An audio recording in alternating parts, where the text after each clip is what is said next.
Good morning, parents. I want to re-record the presentation on accountability. We presented it during our public forum, but we had some technology issues. So here we go. In 2019-2020 school year, TEA did not administer the assessment in the spring semester. Many of the accountability measures used to evaluate campuses were not available due to the closure. TEA determined that all Texas campuses will be identified as not rated, declared state of disaster for 2020, and that campuses would continue to engage in identified interventions based on a 2018-2019 rating.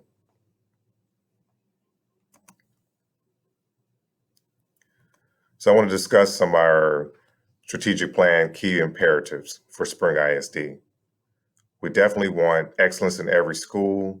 We want high performance from every employee, opportunities and choice for every family, engage stakeholders in every community, and in the center, we want to reach every student. So I want to discuss state accountability.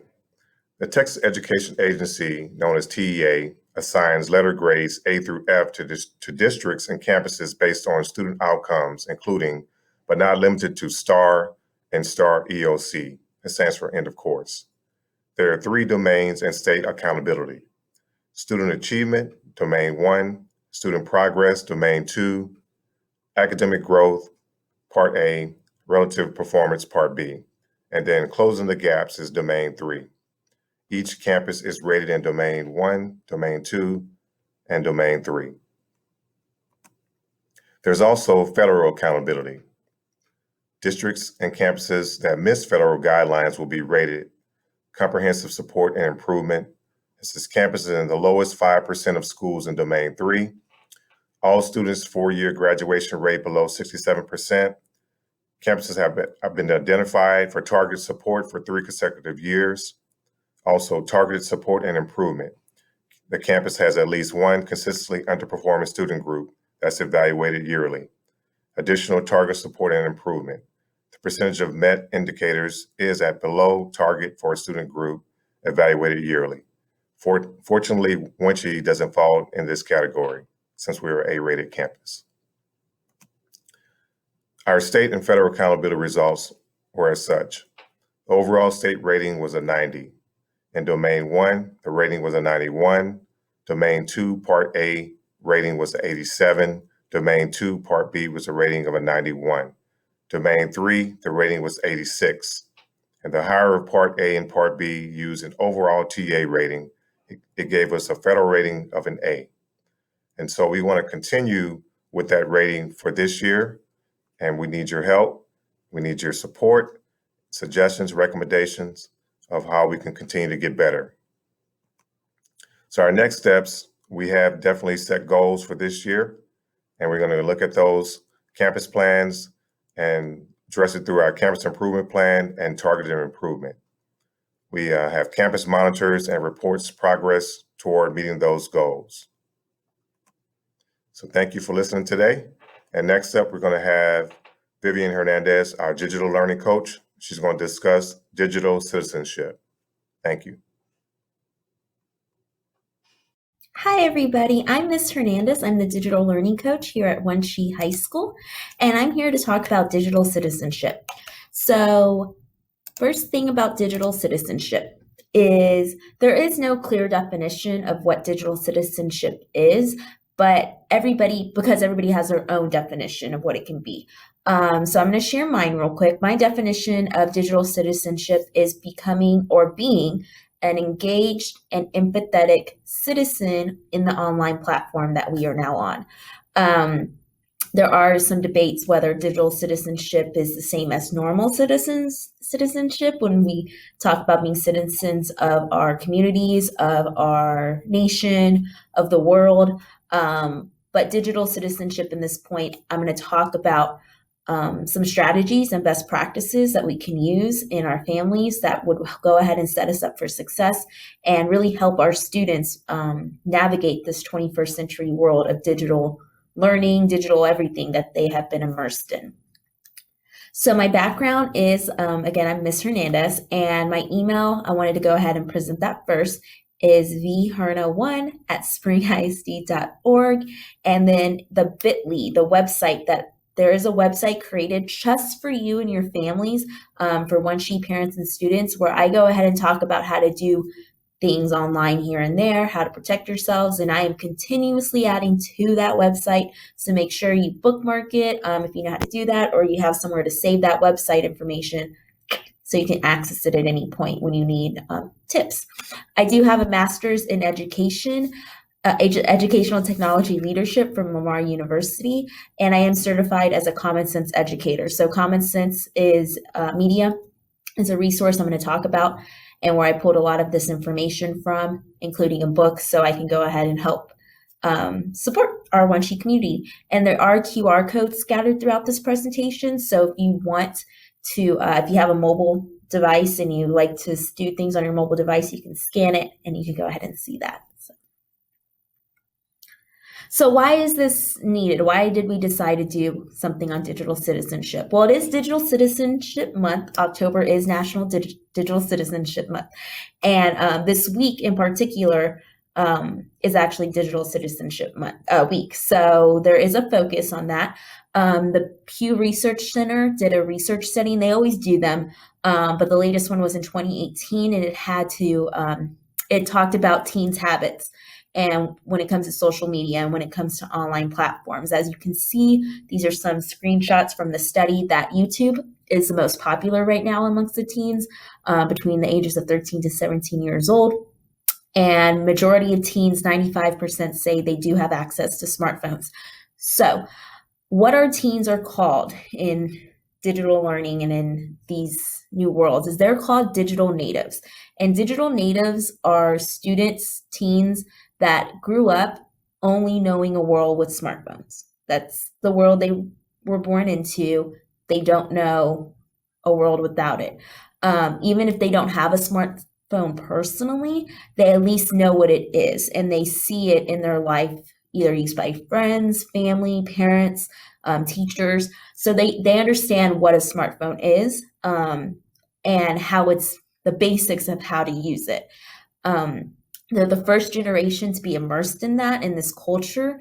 The rest of us are called digital immigrants. Me, myself, I am a millennial, and I am a digital immigrant. And what that means is that I know a world without smartphones. I grew up in a time where smartphones were introduced. Actually, I grew up in a time when smartphones were introduced in my formative years, in my teen years.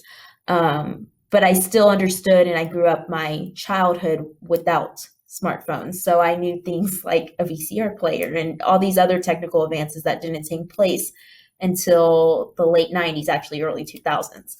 So with that being said, I am a digital immigrant, as majority of our parents are that are currently have teens in school age. So there is this nationwide, there is a consensus that some parents feel like it's harder than it was back then to help their child when it comes to technology, because you may not feel comfortable or understand it yourself and you don't want to say something wrong. So I want to go ahead and share that anything you do or say, there is no 100% this is right. We don't live in a world where there is 100% like, oh, do this, don't do that. So take with comfort that you are not alone in this feeling. Everybody's on a learning curve when it comes to the environments we now live in, especially when it comes to technology and digital learning. And then we are living in a time when COVID has required education to become more technical and more digital. And while that's exciting, it does bring a little bit of concerns, and it brings up some questions that you should ask, and you should go ahead and reach out. And that's what I'm here for as a digital learning coach, to have those conversations and to navigate the world we are now in, and to come up with best strategies and practices for our students and get them to where they need to be, especially as 21st century learners and leaders in the future. So there are 9 elements of digital citizenship. I went ahead and cited the book that I pulled a lot of this research from. I could talk about all 9 for hours. Like I said, there's so many conversations you could have, but for this presentation, I'm going to focus on digital communication, digital literacy, and digital health and wellness. There are posters scattered throughout this presentation as well, and you can see those posters on the Wunsche Digital Learning website to go ahead and get them if you want to print them out, or you can email me and I'll send you the copy so you can go and have some. This poster right here talks about how to be a digital learner for K through 12 students and what that means. So like I said, a lot of my resources will pull from commonsensemedia.org. I'm going to click it to show you real quick. So commonsensemedia.org is a free website platform that helps families go ahead and see what can be appropriate when it comes to media and when it comes to online. So for example, if you've heard your child talk about this new thing on Netflix called Emily in Paris, and you're like, what is Emily in Paris? Should they be watching it? You can go ahead and click it. And you can see Common Sense Media has rated that it's only for ages 15 and up. That's what they recommend. And then they even have stars and they tell you why they rated it for 15 or up. So if you, like I said, there is no 100%, oh, they're right. But as a parent, if you go ahead and look at it, you can do more research and see exactly what they recommend and why they say that. There's reviews. Other parents will jump on and do like inside of if they've seen it and why they would or wouldn't say it. There's a parent say section, but there's also a kids say section. So you got to kind of get more input. Like I said, conversation is key. So parents get their say and kids get their say, and you can review that and then make a decision for your family if you would feel comfortable with your child watching this or if they should wait for later. The one thing I love about Common Sense Media is it's completely free to parents. You don't have to create an account. If you do, you can, it's free, but you don't have to. So if you ever just want to jump on to commonsensemedia.org and look up something because you overhear your child say something, this is where I would go. So for example, if you hear your child talk about a new show or a new movie, kind of like this one, Emily in Paris, you can look it up in the search bar at the very top, or you can kind of go ahead and scroll. They even give little badges. So right here, Love and Monsters, I haven't heard of it, but let's say they said it. They rate it 13 and up and they give it a little badge saying Common Sense Selection Teen. So they highly recommend you can show this to your teen, or if your teen's mentioned it, that it's meant for them. But like it said, it's always up to you and your family. So parents say, kids say, and you kind of get more research on what that means.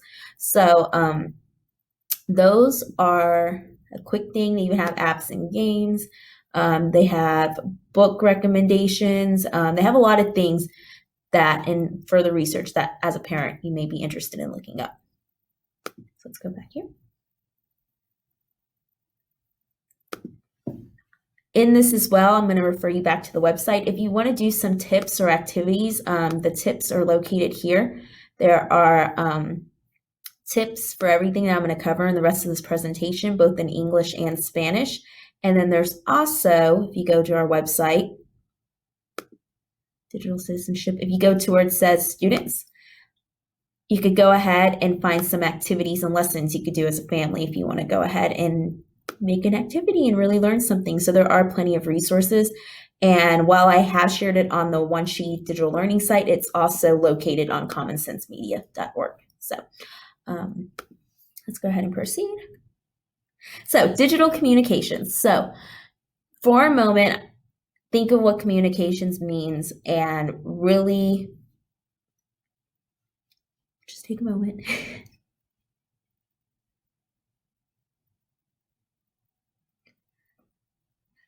Okay, so digital communications is in a traditional format, ways we communicate, both offline. In a traditional format, not including digital, it's really how we communicate with our face. It's how we communicate with our body. It's how we communicate with our voice tone. It's basically anything we do when we're talking or engaging with another person. That's what traditional communications usually would mean. But with digital communications, it's taking both the offline and the online and completely revolutionizing it. So the definition is very simple. It's the electronic exchange of information. But when you think about the internet is information. So anything you do, you're communicating online. So that can sound overwhelming, and it kind of does, which is where I Sometimes the digital elements intertwine. This would lead into a conversation about digital security. But for digital communications in general, it does have to do with how we communicate online. And one of the things that we need to be aware of is the way we communicate online doesn't always translate the same way we would in person. So communication is still very key, especially for our students and 21st century learners. I'm not going to show this video, but the QR code is a way for you to, and the link is a way for you to see the video on your own time. I'm just going to talk about it real quick. In the video, the teens who are interviewed do share that one of the many reasons they love social media and they love their smartphones is because they can communicate with their peers. They don't feel limited. They feel like they can build relationships, that they can communicate, that they don't have to be with that person to be their friend, that they can use it to collaborate and to hang out and do it from a safe environment that maybe if they weren't able to see them in person, they could still do so online. So they don't feel limited. That's the glory of digital communications and social media. However, there is pressure. And in the video, the teens do share that they wish they had a way to not control what they're doing, but help them navigate how to turn off their phone, how to step away from their phone, how to take breaks. They feel pressured that they have to communicate 24/7 sometimes because they haven't learned how to set that boundary and not impulsively respond to a notification or respond to a text message. Some have learned it already, but there are still some who need more guidance in that, and guidance into, okay, if I get a text, should I respond right away or do I need to take a step back? Guidance like that. And then also, how do I respond? If it's something that I have no experience responding in, who do I go to? Who do I ask for help? Is it okay to say this? Is it not okay to say this? Am I reading the message right? These all go into communications, even for adults, that as we're learning how to navigate digital communications, our students are too, and our children are too. So we want to have a conversation reflective of how we're communicating online and the different formats. So when it comes to social media is big for our students. They're big for all K through 12 students usually. Once they're allowed to be on social media, there are some families who have chosen not to allow all social media to their child and for safety and security concerns, and that's fine too. But if you are one of those families and have decided, okay, we're going to take the next step, you are going to be allowed to go on some social media on your smartphone, then I would recommend, again, going to Common Sense Media. Looking at this article, there is a Spanish version if you would prefer, and we're kind of perusing what the most popular ones are so far. Now, when it comes to apps and popularity, they change quite often. Back in 2010, when I was a teenager, Facebook was the best. If you ask someone now who's a teenager about Facebook, they're like, that's old. Why are you using that? No. And yeah, they use something completely different. So while you may know one app and you're like, I got this, your child may be using a different app, but you still want to know what app it is. So what I would recommend is doing some research whenever you hear them talking about something they're using on their phone. This site does a wonderful job of sharing what parents might want to know, and then maybe some issues that are parts of that. So you can make the best choice for you and your family, whether you would allow your child to use that or not. Like I said, apps are awesome because you can communicate, but sometimes we do need to have limits and we do have to set boundaries. So I would go ahead and look at that. The one thing I would caution against is any apps that are anonymous. So what do I mean by that? Well, there are some apps that allow people to post comments anonymously on like an online blog platform.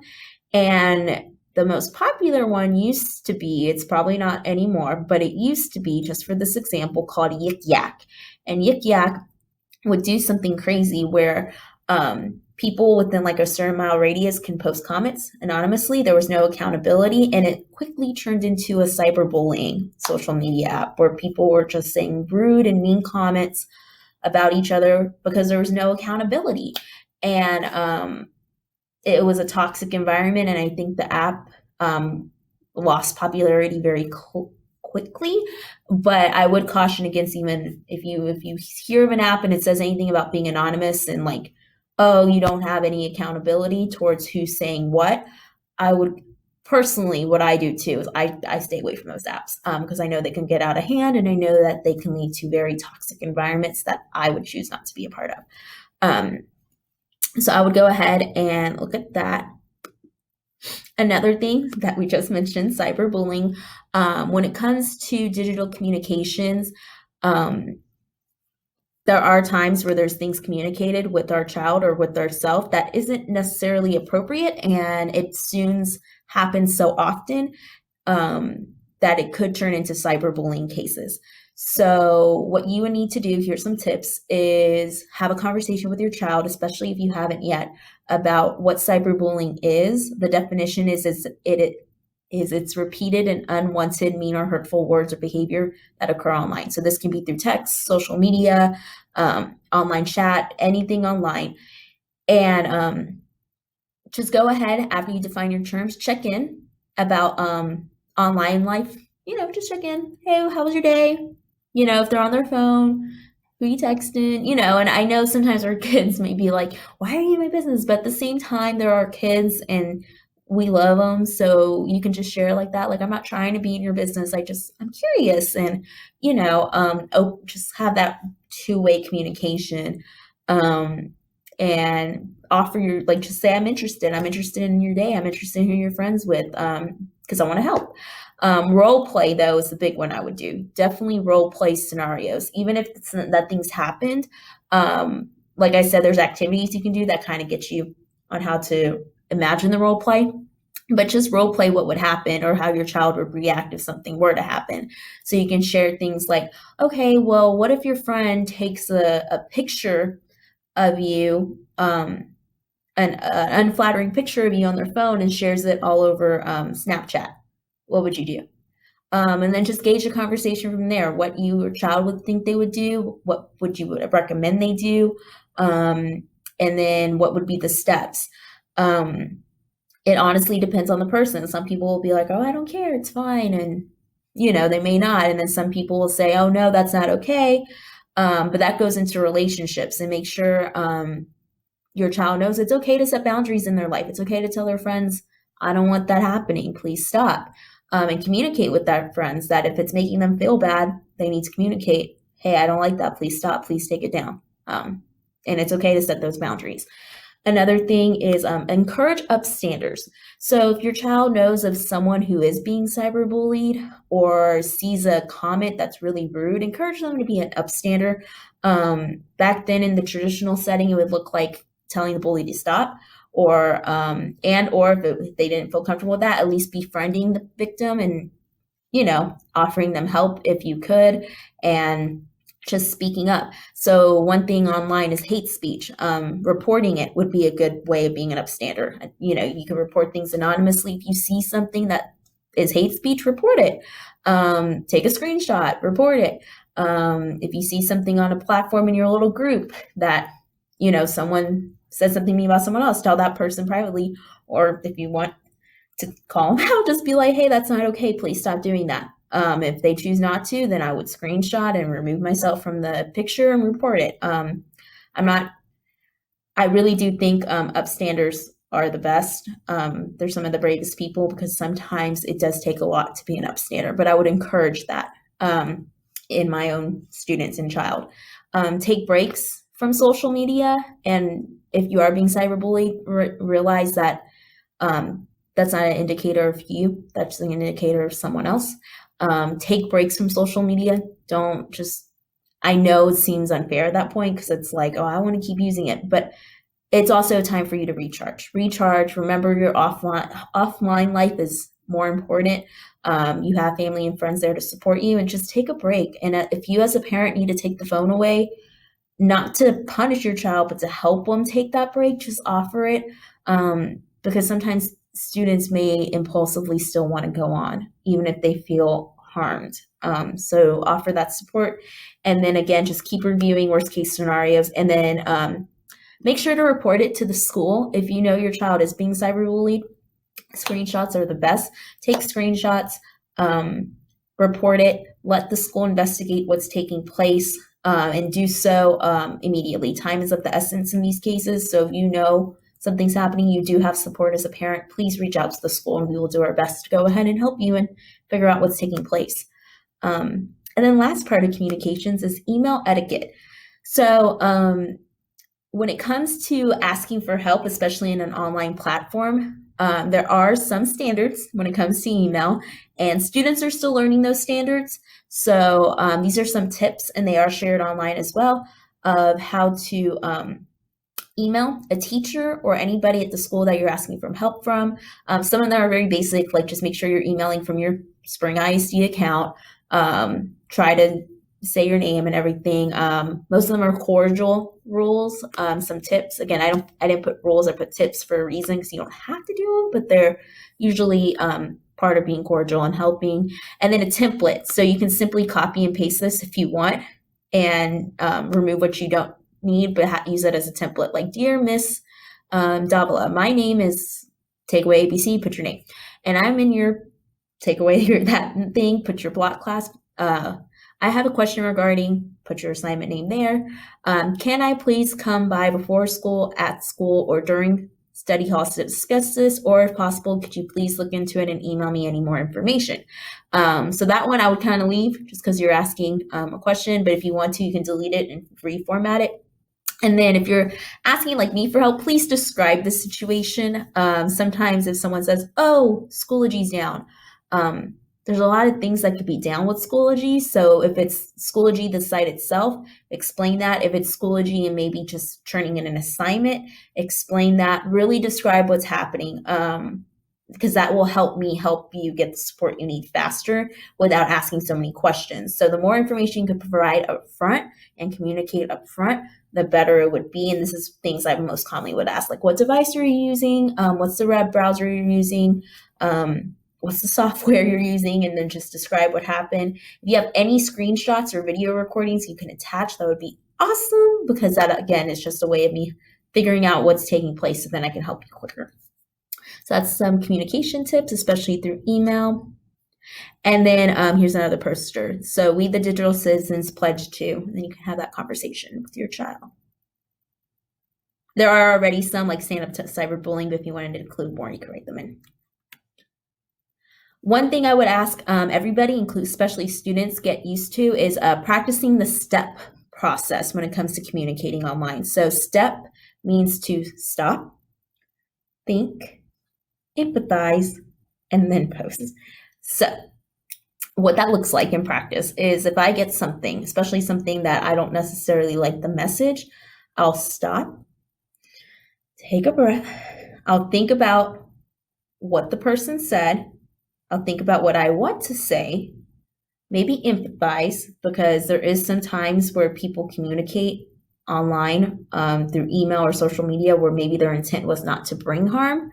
And because written communication lacks voice, tone, body language, facial, empathize, try to see it maybe from their perspective for a moment. You can breathe if you need to, try to empathize with that person. I wouldn't try not to read too much into the message.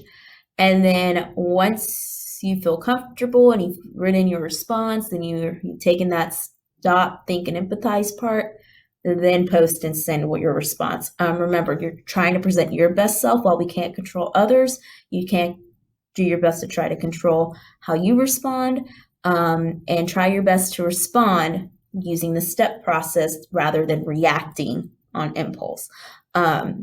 Why did I recommend this? Just be aware that others may not receive the information in the same way you intended it to be. So the person who sent you a message maybe sent it in a way they thought was fine, and it wasn't, but you've responded, and it's okay to have a conversation. Sometimes digital isn't the best though, so try to see if maybe you can have that conversation in person or through a Skype or Hangout or something like that.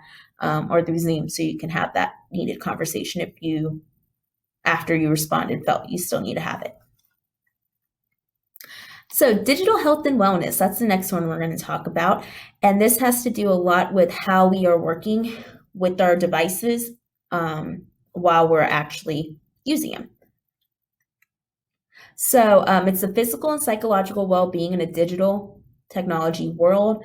Again, this can be about how we're sitting, how we're using the computer, and how it affects us physically as people, and also be psychological, mental health. What is all this use doing? One thing that's a buzzword you'll hear a lot is about screen time. So screen time has been getting a lot of research indicating, well, how much is too much screen time and how little is too little screen time. And I just want to be upfront that this research is all still very new. And while we may hear some things about, is your child getting too much screen time on news media, not all screen time is of equal value. So what I mean by that is, for example, spending an hour in school trying to learn and build a skill that'll help me in the future is not the same as spending an hour watching random YouTube videos on cats or Blackpink. While it may bring me joy, and I, maybe that is needed at that time, I need an hour to do that for me to mentally just distract myself because I've been so maybe too much immersed in work. They're not the same. They're two different values. One's valuing free time and the need to go ahead and distract myself, like I said, and the other one is about learning something that's a skill that will help empower me as I continue to grow. So both have value, but they're just different values. And you kind of want to make sure you're setting up boundaries for yourself and for your child of what values you want them to be using at certain times and picking what media they consume that helps that value. So really there is like screen time can look different across just because you always see them on computer, maybe they are using it. So I would have that conversation about screen time, what's appropriate, what's not, but then also take breaks. And that's what I'm going to go into in the next slide. So when it comes to taking breaks, first I'm going to go to this second bullet point, help your child balance their media life. You want to make sure that as a parent, you're helping them balance what they're doing online. So that does go into screen times and creating like zones of when maybe not to be using the cell phone or not to be using your computer at the stuff. Zones could be things like if you have a dinner table and you guys traditionally eat dinner together, that there's no phones allowed at the dinner table. That was something I had once. I, as a teenager, started getting a smartphone, and my siblings, my dad made it purposefully intent that we cannot be using our cell phones at the dinner table. And he would call us out on it. And he himself, I'm really big about role modeling. He himself would do the exact same thing. And I know it was hard sometimes because he would get the phone call and things like that. But kids see that and kids notice that. And when he would ignore the cell phone rings, or when he would just go and turn off the ringer so our family dinner was not disturbed, because that was a zone we agreed upon in our family, it helped us realize it's okay to set those boundaries. It's okay to not answer that phone.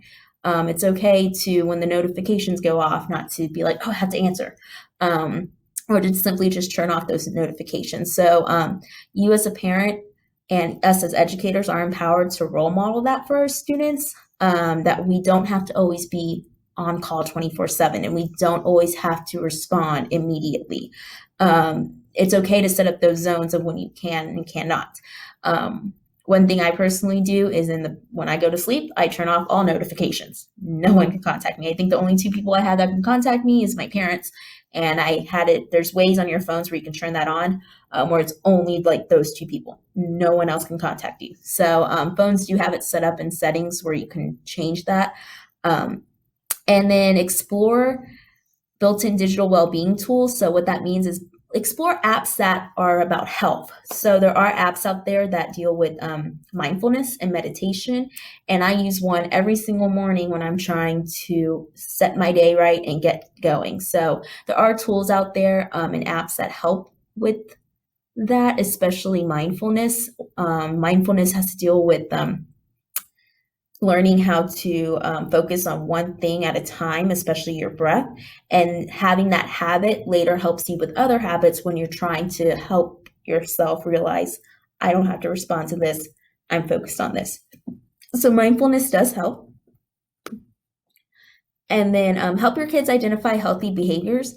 So what it means, one thing that's not healthy is to overshare. Make sure your child does not understands that oversharing information, the whole online world does not need to know everything about your life. That there is such a thing as oversharing. And while you do maybe want to share a picture of yourself, like, hey, I'm having fun, make sure that you also just set that boundary, that they don't have to always share everything online. And then also understand how tech companies make their money. Tech companies make their money by getting views. So for example, Netflix is kind of notorious for this. They have the feature where autoplay is on, and Hulu does too. And a lot of these features like autoplay are set up to keep their consumer watching. And yes, while we pay subscription plans so we can watch, they make more money, especially the content, the movie or the show makes more money the more we're engaged with it. So autoplay is one of those features that tends to get out of hand. But it's turned on because that's how the companies make their money. So you want to make sure you know how these companies are making their money. That isn't just for movies or streaming, that's also for social media. That's for anything that you consume when you go online. So make sure your knowledge of that is set. You can also research it. One thing you want to be aware of, for example, YouTube has changed their settings where there's more ads because they need to make more money. So while YouTube is free, they're adding more ads, and they have this new plan where you can go and change and buy a plan where you won't get as many ads. But again, that's just not as many. So ads is still how they make their money. So you want to make sure, again, you know how they make their money. And then if there's anything involved with data, make sure you kind of research what data are they getting about my child and how are they tracking my child. Is the locations settings turned on and how do I turn them off, and really research what that is. And again, Common Sense Media does help you do that. If you go to for parents and you look it up, you can kind of see. So let's say they do use Facebook and you search it. They recommend Facebook for 15 and up. You continue reading, it'll go ahead and give you a little bit more information on how to do things, and then what's good, what's bad, and then, like I said, there's plenty of information on how to do certain stuff. And then, yeah, so another thing I would look into is taking you back to Common Sense Media. These are some more tools to help your child when it comes to distance learning or remote learning, because there are some times in the week where they will have to be remote learners. So this is another couple things, some strategies that if your child needs help organizing or just staying focused, you can have these. And then the other thing I want to focus on is ergonomics. So ergonomics has to do with how we physically are working at our computers or working in our setted workplace. And one thing about ergonomics is you want to make sure that you have a set dedicated workspace, especially if you're working remotely. So there's a couple ways I've seen families do that, especially online. They've been sharing different strategies. So I want to share two with you. The first way that I heard of is that if you're limited on space and your child is working on the coffee table or on a, at a coffee table or at some sort of table in your house, that you have a dedicated mat. And what does that mean? That means you have a placemat. That's their school mat. Put their school mat down first, then put their device over it, and let them know that whenever they see every morning their school mat or they place it out and put that, they're at school. It may sound silly, but it works. Having something like a cue, like a mat, to let your brain and build that habit that when I see this mat and my device is on it, I'm at school, that they should be focused on school. That's it. They're at school. It's a way of getting your brain to realize that cue of the mat is school. So make sure you go ahead and do that. Another thing I've seen done is some families have bought trifold posters where it's like one and then two here, had their child decorated as their school post, like trifold, and then put that up on their table when it's time for school and they're in school. So that's another awesome way of doing that. But make sure you have a dedicated workspace, even if it's like the corner of a room with a small table and chair. That is their workspace. That is where they're at school. And while we may be at home, while they're right here and that's up or whatever's up, the cue to indicate they're in school, that they are in school. Make sure you encourage your child as well as yourself to take breaks. Stretch if you can. Make sure you're getting up, walking around a little bit. Take breaks. And utilize those small breaks, even if it's just a quick 3 minutes. Utilize those 3 minutes. Really take time. If you have a mindfulness app, use your mindfulness app. Or take some breathing exercises and just do your best to go ahead and just get up and just take a moment and go somewhere else. Change your setting and then come right back. And the allotted time you have. And then don't multitask. I know teenagers, I was one of them, who believe that, I can multitask. I could do this and this and this and I'm good. And while it may feel like you're doing a lot and you could do that, it's not really true. Multitasking doesn't really work. Again, you might feel like it works, but it doesn't. Research has shown that if you focus on one thing at a time, and I mean truly focus on one thing at a time, you're going to get more things done. So I didn't believe it. I was one of those. And a couple years ago, I read a study like that. I was like, okay, let me try it. And it worked. I've been getting so much more done just by dedicating set allotted time to one thing to get things done. So make sure you do that. If your child needs a calendar or something, write things down so they can say, okay, I'm going to spend 5 minutes, or use timers for that. Let them do that. Because ergonomics is important for both mental and physical. Another thing about ergonomics, and I'm going to talk about in the next slide, is typing. Make sure your child, if they don't already know how to, that they know how to type correctly at their desktop or laptop or Chromebook device. So I'll go into that in the next slide. But before I do, you may be wondering, well, how do I know if my child does have healthy habits? How would I know? And these are 5 indicators, signs that if you see that most likely means your child's good. They do have a healthy relationship with their screens. So you shouldn't worry too much. Just kind of keep your ears peeled for anything. But if your child is physically healthy and they seem well rested, they don't seem super tired, then most likely the relationship with the screen is good because they're getting up and they're healthy from the outside and they're getting enough rest. If they're not, that usually can mean something like maybe they're going on their phone late at night, or maybe they're going on it too much, or maybe if the phone's in their room, they could be responding in the middle of the night, something's keeping them up. Try to limit the phone use an hour out before your child usually goes to sleep, because blue light and the waves can have an effect on our brain sometimes, especially if we're using it in the dark. So make sure that's not something. But then if they do seem healthy and getting enough sleep, they're good. 2, if they're engaged in learning in school, their grades are great, and you see that they're engaged and they're learning and they're sharing with you, I learned this, that should be fine. They're pursuing hobbies and interests, meaning things offline sometimes is the best. So they're involved in sports. They love baseball. They love to run. They love to go out. Let's say you have a pet. They take their dog for a walk, or they play with the cat. They like doing things and have other interests besides their online life. 4 means that they're interacting with friends and family. That can be online, but that can also be offline. Like they're having conversations, they're talking, if you have a naturally shy child, that they're at least there, present and listening, and that they're there. And then also that their digital life does appear on the outside to be fun, positive, and educational. If you just feel like they're doing well, then they should be doing well with all 5 signs. But if you have any inclination that they're not, you can always reach out to me as a digital learning coach, or you can go to Common Sense Media and we can figure out what's happening and come up with solutions. So leading into why you need to know how to type and how do you type correctly. You want to make sure when you're sitting at a computer that you sit up with your back straight. Now, I don't mean tense up, but sit up with your back straight. Make sure your elbows are relaxed when you're working at the computer, that you're not straining them, that your head up is looking at the screen. Copy.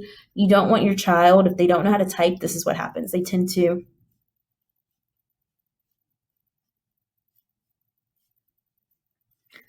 if they keep doing that with their neck, especially with the long hours sometimes that we're working out our computer, that can hurt their neck. And it won't do it quickly, but long-term use of doing that may hurt. So that's one thing. Feet flat, or try to keep feet flat on the floor. If they need a chair and to bring it up more, make sure they have a good enough chair to help them.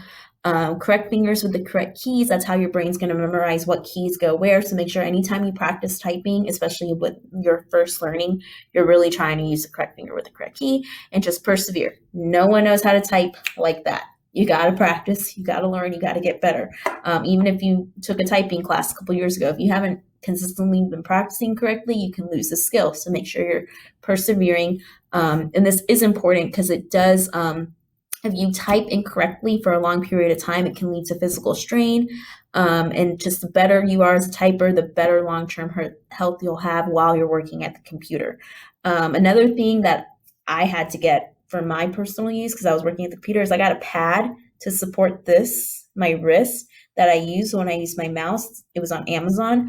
And it was because this part of my hand after long-term use was hurting. And I didn't know that would be a thing until it actually became a thing. So we're all learning and growing. There are resources and products out there to help us have better ergonomics and better take care of ourselves healthily as we're working online. And then digital literacy. So digital literacy is the process of teaching and learning about technology and how to use it. Digital literacy is something we are all currently on. We some have more knowledge of digital products, digital software, digital hardware than others.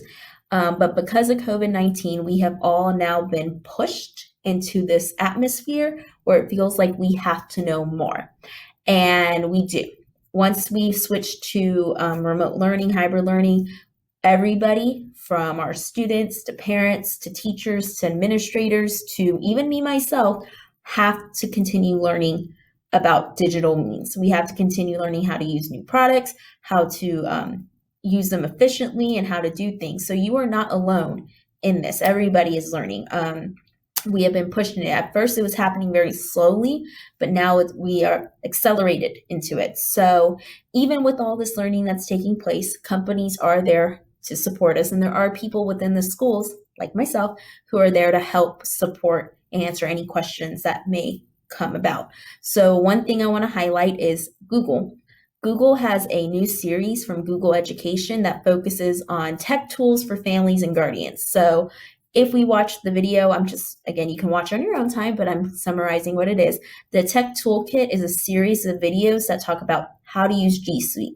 And G Suite is about Gmail, Google Drive, Google Docs, Google Slides, Google Sheets, anything that you can think to learn. They're creating videos, and they're very quick videos to help you as a parent navigate how to use them. Even if you are just learning to know for your own knowledge, maybe it's not to support your child, but it's for you to know. I do highly recommend this video series that's through YouTube that really does help with that. I'll go ahead and click it real quick. We won't watch it, but I'll show you how it looks. So this was the introduction video of what the Tech Toolkit is.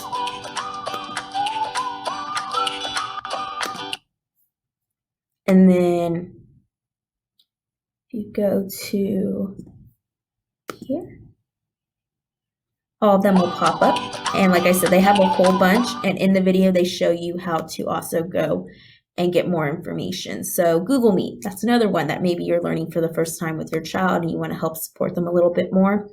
Chromebooks, things like that is a big thing. And even here, if you read the reviews, this is the best resource for parents and guardians. So Google is doing an awesome job, which is why we're a Google District in Spring ISDs, because they're doing their best to support everybody nationwide that use their product and services. Another thing I wanted to go ahead and show you was they've also created a Google Junior Training Series. So as parents and teachers, I know we're always trying to empower our students and child to find solutions themselves so they know how to problem solve when they become adults. They already have that skill. So there is a junior training series. You can show them the parent one, or you can show them this one. And like I said, it covers the same, almost the same things. I'm Bill Vaca from GEG. So this is how to take care of your Chromebook. So even if you don't have a Chromebook, it's usually almost the same.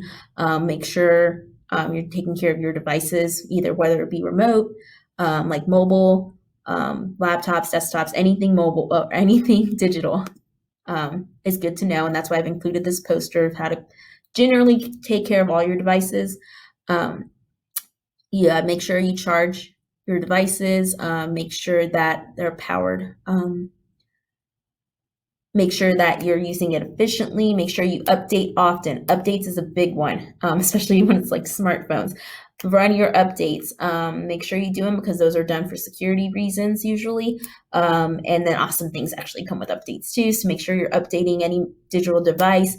Handle your device with care. If you can get cases for them or anything, make sure you're cleaning them and taking care of them. Don't shove your devices into your backpack or just toss them around like they don't matter. They do matter. So make sure you're handling them with care and then keep them clean and dry. Those are just some quick tips. But those are generally the best tips for all devices that are digital. And then another thing that's there to support you as families is this site called GCF Learn. And this site I'm going to show you has all these skills, things you can learn from Google to Microsoft to the internet to how to use anything. They even have a typing tutorial going back to how to type. If you're wanting to learn for free, you would go to the site, go to typing, and then you can learn or practice if you already know, but you just need to practice. And it takes you through how to actually type correctly. You can learn, and it's free. You don't have to create an account, and it shows you the basic steps. So you want to learn to type. Excellent. If you follow us and go. So there's that. Again, this is gcflearnfree.org. All free. So many topics you can learn about outside if you're just looking for some more support. This is something I personally go to. They have visual steps, screenshots, gifts if you're learning, including challenges. If you're not comfortable doing something with your own stuff, you can use one of their templates and kind of learn that way. So I love it. And then I'm also here to support. So as a digital learning coach, I'm here to answer any questions that may pertain to digital learning. I may not know the answer right away if I haven't practiced it. So email me and I will do my best to research and let you know what I have and refer you to get more information. And we can also schedule one-on-one appointments so I can walk you through steps as well. Last September, I did record, and this is available on YouTube. And on the Wunsche Digital Learning site, Peter, if you're working I recorded a how to use Schoology webinar. So kind of like this one, except it's about Schoology. How to use Schoology, not just how to get in, but how to troubleshoot your devices or troubleshoot Google Chrome should something occur. So the two big things I'm going to talk about real quick, which I cover in this video, is clearing your cookies. Clearing your cookies on your Spring ISD Google Chrome account is important. I recommend you do it once a week because the cookies will accumulate and you need to go ahead and clear them. So clear them, get in the habit where you're at least clearing them once a week. That way things will still work the way they're supposed to work. So clear your cookies. If you need information on how to do that, like I said, it's in the digital learning website, or email me and I'll email you the video of how to clear your cookies so you can save that for later whenever you need it. But make sure you're doing it once a week. If I go to our digital learning site and I click help, it'll be usually here where it says clear cookies. So yeah, so make sure you're clearing your cookies, and then make sure you are restarting or your device if anything starts acting funny. So usually what I would do if my mic was acting funny or my speakers were acting funny is I would clear the cookies, close everything, restart the computer, and see if that solves anything.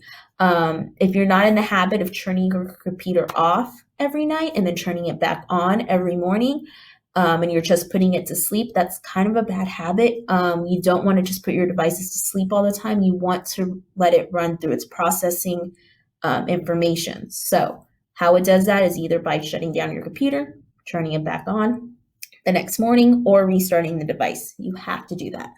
And then if anything else occurs, let me know. I know there's another thing that's been happening about access denied. Some students aren't getting access from within Schoology because their Google Drive account isn't connected. So there's a solution for that.